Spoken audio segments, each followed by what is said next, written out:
Burnaby-Lougheed.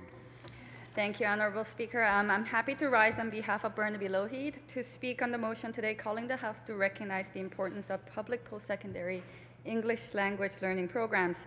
Now, not many of us have this quantified, but BC is home to 1.2 million immigrants.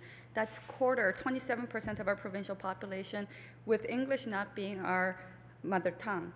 In fact, in Burnaby and Metro Vancouver, we are looking at nearly half of our residents speaking over 100 different languages.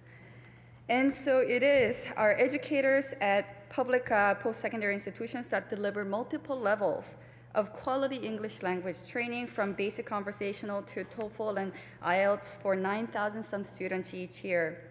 And the largest provider of ESL in BC is Vancouver Community College, where I used to teach at.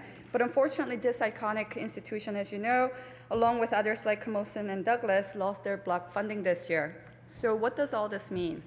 VCC alone had 2,200 registrations last fall, and there will be 0 in the new year.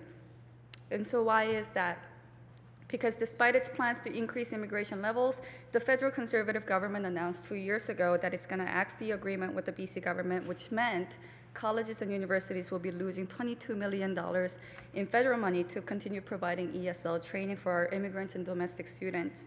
And we can clearly tell by the discussion today that members opposite all sides of the House agrees that this is not a smart move, and this is something that we have to pay attention to. So this government, unfortunately, the ministry has known for 2 years at this point that the federal Conservative government was vacating the field of English language training, and to date, unfortunately, I don't hear any conclusive solutions or a plan, which is disappointing.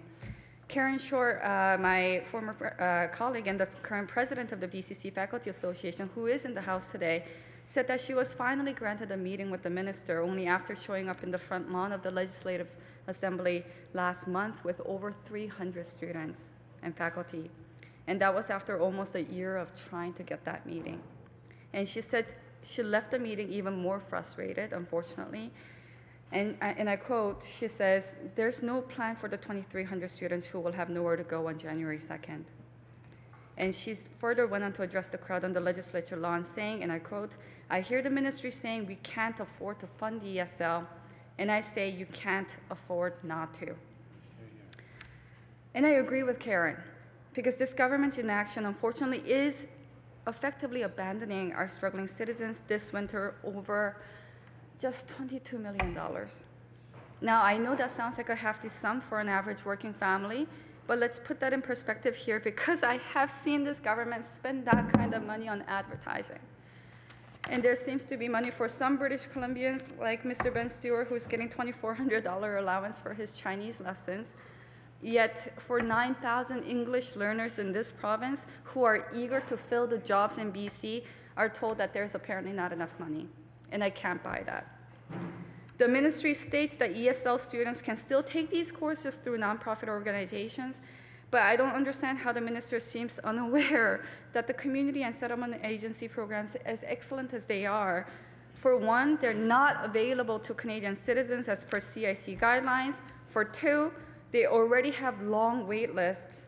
For three, they cannot provide the access to academic services and facilities as in the case with the colleges. And lastly, they're not set up to provide the same academic pathways for students to transition from language courses to academic and career-oriented programs. So, Honorable Speaker, investing in our immigrants is not a one-sided contribution. New and settling immigrants, including many of my former students at BCIT and BCC, and like my own mom and dad, depended on the accessibility to these language courses in their bid to make a better life for themselves and for those around them. These are valuable members of our province who have the right to be empowered, not further challenged by the inaction of this government. So, Honorable Speaker, I say that this is not a matter of affordability. This is a matter of priority. So by investing in English language learning, we will be providing the professionals that we attract from around the globe, like my parents who made BC their home, the opportunity they deserve to settle and thrive in our province. They have so much to offer and to contribute to our economy and society, because BC is a province that's built by the immigrants.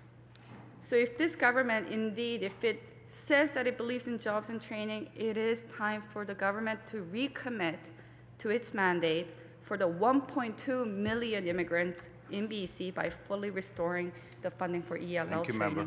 Thank you.